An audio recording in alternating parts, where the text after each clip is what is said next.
نحمده ونصلي على رسوله الكريم اما بعد اعوذ باللہ من الشیطان الرجیم بسم اللہ الرحمن الرحیم۔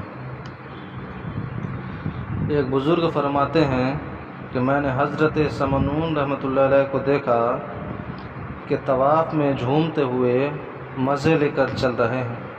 میں نے ان کا ہاتھ پکڑ لیا اور کہا، تمہیں اللہ کے سامنے کھڑے ہونے کی قسم، مجھے یہ بتاؤ کہ تم کس طریقہ سے اللہ تک پہنچے۔ جب انہوں نے اللہ کے سامنے کھڑا ہونے کا لفظ سنا تو بے ہوش ہو کر گر پڑے۔ جب ہوش آیا تو دو شعر پڑھے، جس کا ترجمہ یہ ہے کہ بہت سے مصیبت زدہ ایسے ہیں کہ بیماریاں ان کے بدن میں گھسی ہوئی ہیں اور ان کا دل سب دلوں سے زیادہ بیمار ہے۔ اگر وہ خوف اور ہراس سے مر جائیں تو برمحل ہے، اس لیے کہ یوم الحساب میں اللہ کے سامنے کھڑا ہونا بہت سخت چیز ہے۔ اس کے بعد حضرت سمنون رحمۃ اللہ نے فرمایا کہ میں نے 5 باتیں لازم پکڑ لی تھیں اور اپنے دل پر ان کو پکا کر لیا ہے۔ اول یہ کہ جو چیز مجھ میں زندہ تھی یعنی خواہش نفس، اس کو میں نے مار دیا، اور جو چیز مردہ تھی یعنی میرا دل، اس کو زندہ کر لیا۔ دوسری بات یہ ہے کہ جو چیز مجھ سے غائب تھی یعنی آخرت، اس کو میں نے ہر وقت اپنی آنکھوں کے سامنے کر لیا، اور جو چیز میرے سامنے تھی یعنی دنیاوی اعراض، ان کو میں نے اپنے سامنے سے ہٹا دیا۔ اور تیسری بات یہ ہے کہ جو چیز مجھ سے فنا ہو رہی تھی یعنی تقوی، اس کو میں نے باقی رکھا، اور جو میرے پاس جمع تھی یعنی خواہشات، ان کو دفن کر دیا۔ چوتھی چیز یہ ہے کہ جس سے تم سب کو وحشت ہوتی ہے، اس سے میں نے انس پیدا کر لیا، اور جس سے تم سب کو انس ہے، اس سے میں بھاگنے لگا۔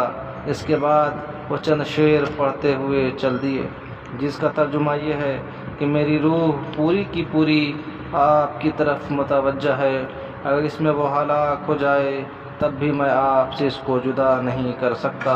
میری روح آپ سے خوف میں، افسوس میں روتی رہتی ہے، حتیٰ کہ کہا جاتا ہے کہ وہ رونے سے ٹکڑے ٹکڑے ہو جائے گی۔ بس ایک کرم کی نظر اس پر کر دیجئے، اگرچہ دنیاوی منافع آپ نے بہت سے عطا فرمائے اور ان سے ہمیشہ نفع ہوتا رہا۔ شروع میں 5 باتیں ذکر کی تھیں، تفصیل میں 4 ہی آئی ہیں، لیکن حقیقت یہ ہے کہ ان سب کی روح بھی ایک ہی چیز ہے، وہ خواہشات نفس کو قابو میں رکھنا۔ اسی لیے شیخ فرماتے ہیں، خدا کی قسم، اللہ جل شانہ کے یہاں کا راستہ 2 قدم سے زیادہ نہیں۔ پہلا قدم اپنے نفس پر رکھ اور دوسرا محبوب کی گلی میں رکھا ہوا ہے۔ شیخ ابو یعقوب بصری رحمۃ اللہ علیہ فرماتے ہیں کہ میں ایک مرتبہ حرم شریف میں 10 دن تک بھوکا رہا، مجھے بہت ہی ذوف ہو گیا۔ میرے دل نے مجھے مجبور کیا کہ باہر چلوں، شاید کچھ مل جائے جس سے بھوک میں کچھ کمی ہو۔ میں باہر نکلا تو ایک شلغم سڑا ہوا پڑا ہوا ملا، میں نے اس کو اٹھا لیا، مگر دل میں اس سے ایک وحشت سی ہوئی، گویا کوئی یہ کہہ رہا ہے کہ 10 دن تک بھوکا رہا اور آخر میں ملا تو یہ سڑا ہوا شلغم۔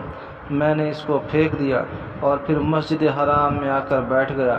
اتنے میں ایک شخص میرے سامنے آ کر بیٹھا اور ایک جزدان میرے سامنے رکھا اور کہا، اس میں ایک تھیلی ہے جس میں 500 دینار اشرفیہ ہیں، یہ آپ کی نظر ہیں۔ میں نے اس سے پوچھا کہ میری کیا خصوصیت ہے جس کی وجہ سے یہ مجھے دے رہے ہو؟ اس نے کہا کہ ہم لوگ 10 دن سے سمندر میں چکر کھا رہے تھے، ہماری کشتی ڈوبنے لگی تھی، تو ہم میں سے ہر شخص نے الگ الگ کوئی منت مانی تھی۔ میں نے یہ نظر کی تھی کہ اگر میں زندہ سلامت پہنچا جاؤں تو یہ تھیلی اس شخص کو دوں گا جس پر مکہ کے رہنے والوں میں سب سے پہلے میری نگاہ پڑے۔